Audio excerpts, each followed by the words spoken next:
From the Mind of Critic, September 2nd, 2019.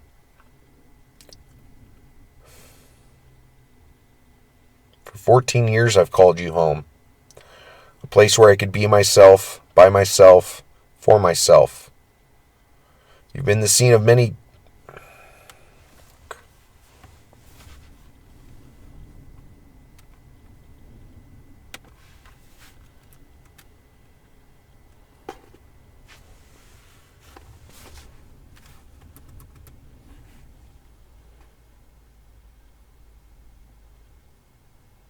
From the Mind of Critic, September 2nd, 2019.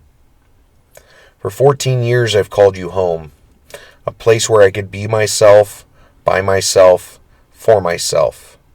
You've been the scene of many get-togethers, good and bad. Your kitchen has seen countless meals cooked, again, some good and some bad, but always made with the love of a man who is grateful to share.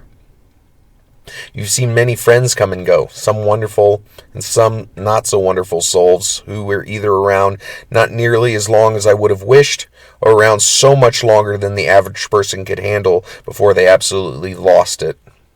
You've seen some women pass through my life. Some I should have never have let into my space and wouldn't have were it not for increasing loneliness as I age. Some I let in my space because they appeared as one thing but turned out another. Some came into my space through the natural progression of life, women I thought were my Christina, touching my soul to the very point of checking every box of everything I've ever wanted in a woman, only to have them not be ready for something, which was often code for not wanting something with me, or just didn't see me like that, or like me like that, but before going back to boyfriends or girlfriends, or miraculously and instantaneously finding new ones, who treat them with the same disrespect, violence, and dehumanization I know in my soul I never do to a woman, let alone my Christina. But I digress. The South G neighborhood your foundation is planted on has provided many beautiful walks through the marsh and many strolls while smoking a joint on my way to the alibi for some human interaction and human conversation. These walks became fewer and fewer as my back and nerve pain worsened, going from legs falling asleep to pain so unbearably awful it was tough to walk, let alone sleep. You saw me get fired from my job after 10.5 years. All because new owners wanted to clean house by completely fabricating stories, instead of sitting somebody down and having an actual human conversation. You saw my pain dramatically worsen almost immediately after, forcing me onto unemployment, but at least was able to pay bills because of help from Mom. You saw me get forced off said unemployment because my former fucking evil boss couldn't stand me having one crumb of what I paid into for a decade. You saw me get onto state disability, of which a decade was also paid into, chiseled in by countless doctor's appointments, physical therapy appointments, and MRIs which confirmed my L3 and L4 are compressing, and nothing short of surgery will fix it. Although it may get worse or better through proper diet and exercise, which as you know is hard for me to do for more than 2 minutes at a time, before the tingling and pain sets in. You saw me apply for permanent Social Security disability, knowing my odds were long, but had to be hopeful because my state disability runs out at the end of the year. You saw after months and months of struggle and pain worsening before it got better, before it got worse, before it got better again, that I got the letter many people said I would 3 to 4 months after my May appointment, saying I was turned down for Social Security disability because they didn't believe blah blah blah blah blah. But that I can apply for reconsideration, which takes another 3 to 4 months, which if and when I get turned down a second time, the Social Security lawyer can finally take it up, fighting what according to them could take another 2 years in court. You see me receive all this information, realizing my state stuff runs out at the end of the year, and that I'll have absolutely no money to support myself because every single option has been tried, but to no help.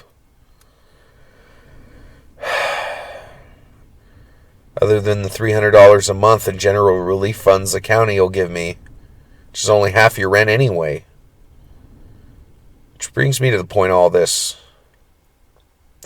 For 14 years, you've been the most amazing home anybody could ask for. And now I might lose you because I can't come up with a measly $350 a month. I can blame the capitalist system that swallows whole all of humanity. I can blame our current government who doesn't want to give shit to anybody. I can even blame myself for not being good enough. But the bottom line, after 14 years, the sweet energy you've always so willingly provided will be gone forever. You'll see me move into an apartment over my mom's garage because no other options are available to a 38-year-old man with no money and mounds of debt other than to live with his mommy. You'll see women say to my face, "Oh, it's what's on the inside that counts, and you've accomplished a lot. Writing 13 books isn't a small thing," before returning to snicker with their friends because nobody they know or could even think of would ever go for a guy in that predicament. You'll see me try to rebuild my life the best I can, hoping I can accomplish everything I set out to do and not sabotage myself to the point my passion succeeds in no longer making me feel passionate.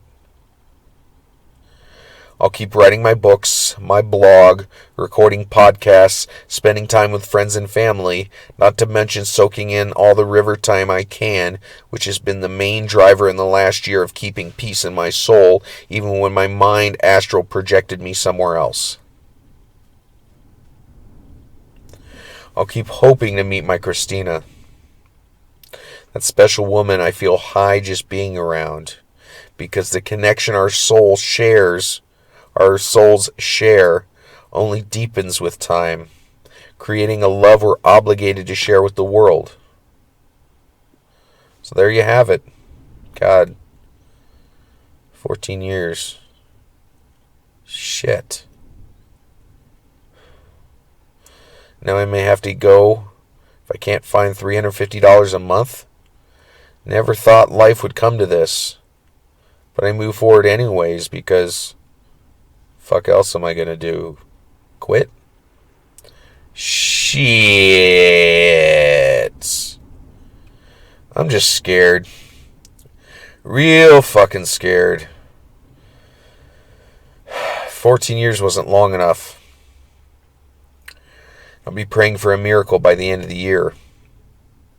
Really hope I don't have to say goodbye, but I may have to.